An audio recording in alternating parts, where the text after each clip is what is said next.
En tant qu'artiste, voici un de mes gros fails de 2024 qui est devenu un projet exceptionnel, partie 2. À part picoler au festival d'Angoulême, j'ai aussi rencontré Abdelkader Lakouri. C'est un super scénariste et un super conseiller pénitentiaire. Et on a commencé un projet qui s'appelle Maspip. C'est un projet BD en 3 parties qui met en scène la relation entre le détenu Karim et son conseiller pénitentiaire. Histoire vraie, sujet important, super dossier, super plan, super scénario, évidemment que ça allait marcher. Quoi? Recalé?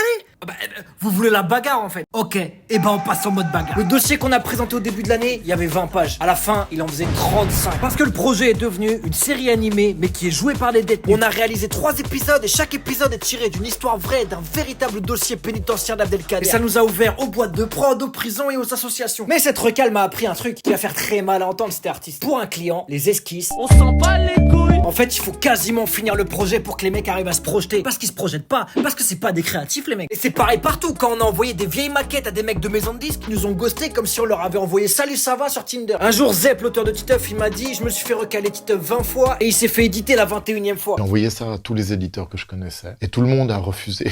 Donc dis-moi en commentaire ce que tu penses de ce futur projet pénitentiaire parce qu'en attendant...